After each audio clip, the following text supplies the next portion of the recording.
The Digital Vibes contract report released by the Special Investigating Unit is calling on the former Director General in the Department of Health, Dr. Anban Pillay, to be charged.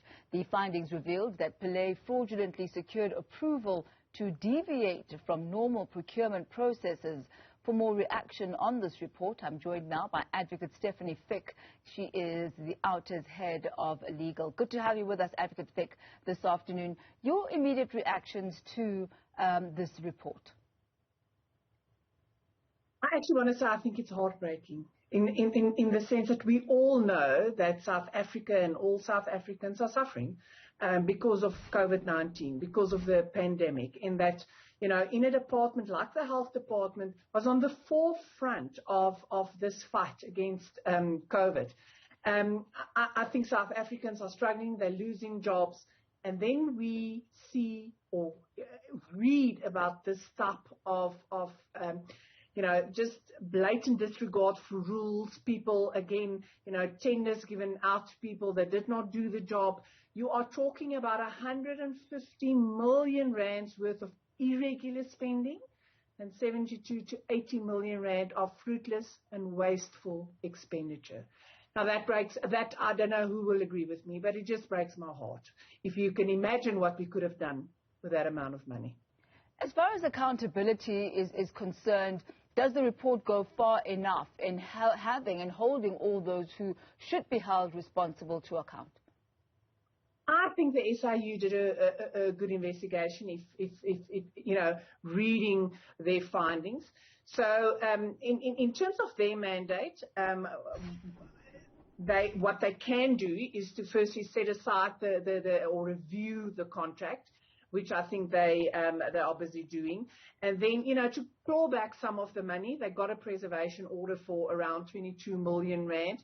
I think they did a good job in investigating this and sort of highlighting, you know, what happened. We are talking about money laundering. We are reading about, you know, money that was transferred as an EFT and then money received in boxes. That is pure money laundering. We are reading about how, you know, the Digital Vibes received this contract, the fact that they had no experience in the field. But we also read about their suggestions, their recommendations, that hopefully the president will take this into account when he's reading this with regards to the former president, the former ministers, you know, his part to play, and that everybody in the department there should be disciplinary steps taken, and then secondly, you know, the fraud and the criminal matters that should be taken up by the NPA, and hopefully they will follow prosecutions. We read here, Advocate Fick, from the SIU recommendations that Pillay be criminally prosecuted for financial misconduct. We also read Health Minister Dr. Zweli Mkhize, or former Health Minister Dr. Zweli Mkhize, also being implicated alongside Pillay, but no mention of him in prosecutions in the recommendations. What do you make of that? Yeah, it is a tragedy. What I do think is, you know what, it is not for the SIU to decide who should be prosecuted. They can only send their recommendations, and the NPA, who is, you know, they are supposed to decide who should be prosecuted and not, is that they really consider the part that the minister played. I think initially what we read in this report, you know, was there enough investigation to show and prove that there was corruption involved? I think it's clear if you read the report that the minister paved the way for this contract to be granted. Used, you know, there were members inside the department that made it easy. I mean, the technical evaluation committee, all of them made sure that enormous amount of monies were paid without due diligence, paid over to Digital Vibes. But I think the most important question is this question that is also asked in the report. You know, Parliament decided that the communication surrounding NHI and COVID-19 should be done by the GCIS. And despite that decision, the minister, still approved budgets for digital vibes and requested certain things. So, I think that although they didn't recommend that necessarily, they did make recommendations to the president, is that the NPA is still free and open to consider the evidence and decide to institute criminal prosecution against the former minister. Advocate Fick, on that very point, the fact that it had been decided in a cabinet memorandum in 2019 dated 13th of June that indeed the GCIS would be the one that's involved and responsible for such communication, what needs to be put in place to ensure that this doesn't happen in the future, that cabinet resolutions are not then later on flouted, where something that was supposed to cost 35 million rand ends up costing 125 million rand in full view and in full sight of everybody? I think this is where we need to make sure that the right people are appointed in the right positions. Because what happened here is I think that there's nothing wrong with the legislation that is in place, the rules that is in place, the decisions, that were made by, for example, a National Treasury saying, we are not going to approve a certain expenditure, and that people then decide to flaunt the rules. So I'm a bit at a loss because I don't know what else we can do to make sure that the rules are followed. The only suggestion is to say we have rules, but what is the consequence? That the consequence management is better. Maybe we should look at legislation that say if you do not follow these rules, that they are criminal consequences. Because there's a lot of rules, we've realized, but not all of them say that if you contravene them, you're gonna, there's going to be criminal consequences. Although in the same breath, I have to say that if you contravene rules, normally that is disciplinary steps. So what we need to do is also the will to go against and disciplinary steps against people and make sure that people are not just put, taken from one position and placed in another position. I think what would be very interesting is to see what happens to former Minister Mkhize. What happens to these DGs? What happens to the people in the department that is now being accused? Obviously, they have the minute they are an accused, they have a right to a fair trial. They are innocent until proven guilty. But we should remember that there's always parallel processes. That even if the state can't prove you guilty of theft, doesn't mean that in a disciplinary process you are not guilty and that you cannot be fired. And that we also, on an ethical platform, need to question the ethical behavior of some of these individuals, and that we need to make sure, again, we have ethical leaders in all our departments to make sure that, there are steps taken against individuals that is going off the path. The President received this report from the SIU in July, and between now and then, reports have been that he's been studying this, the findings of the SIU. What do you make of the time that the President has taken to go through these findings and for this report to finally be released? Does that mean anything? Is that an indication of anything?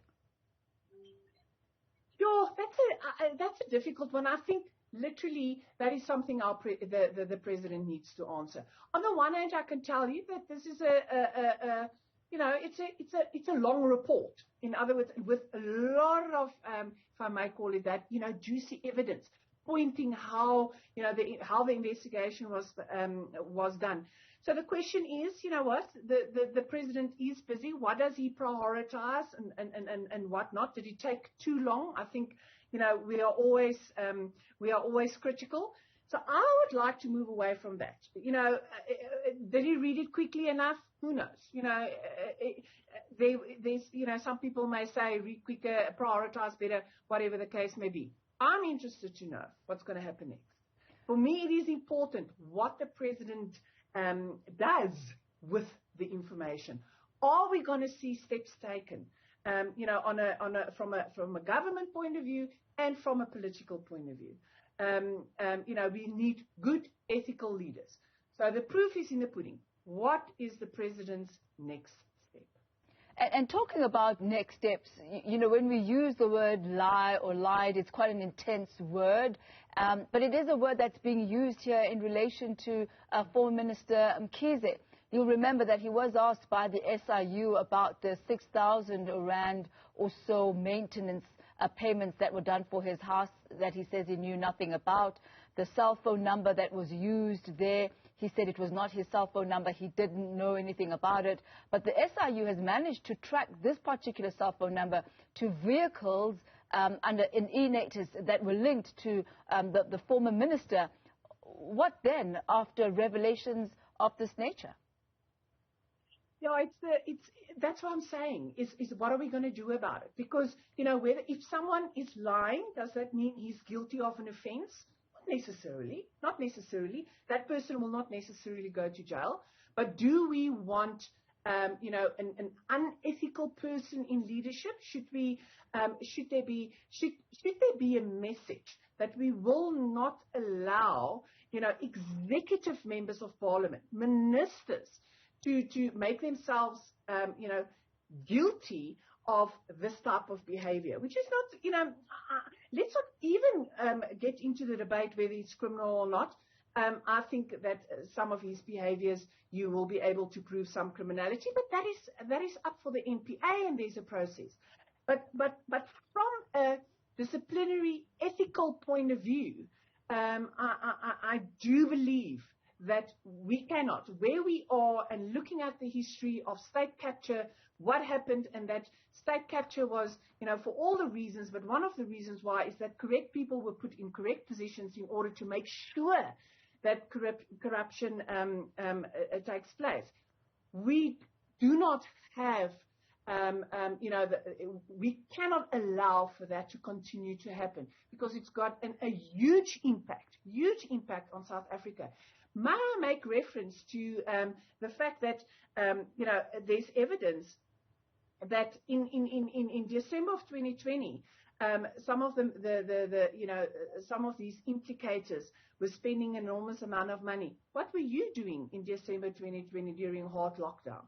How many people lost businesses? How many people were unemployed? So it's that type of thing. How do we make sure that that does not happen ever again? Let's look at the president once again, Advocate Fick. He has really put his boots on, put his gloves on as far as the fight against corruption is concerned. That is the message that he's trying to communicate to South Africans. He had this report and has been going through it for a few months now.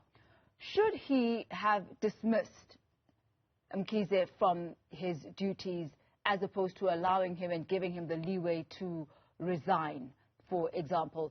Would that not have been a show of perhaps leadership on his part, or at least an indication of the seriousness and the gravity that he puts on issues such as this, instead of making it a voluntary resignation? What are your thoughts on that?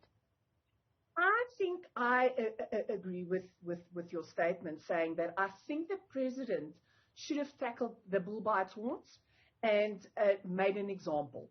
In other words, we are not just talking about combating corruption. We are not just talking about eradicating corruption.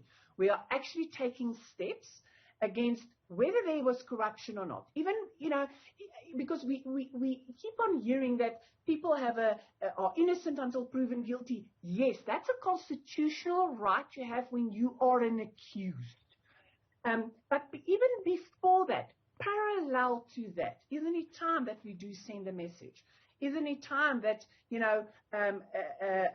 people in positions that we expect to be ethical leaders, have ethical behavior, will not, make misrepresentations, that we will take action against them by making sure that they are fired, and making sure that they do not come back into government and fulfill other positions, or go to parliament and become the chairperson of a committee. but by really showing South Africa that as president, you are serious about eradicating corruption. Corruption is directly linked to people, and you will have to take steps against, corrupt individuals. Advocate Fick, thank you very much for your insight this afternoon. Advocate Stephanie Fick, she is the head of legal at OUTA.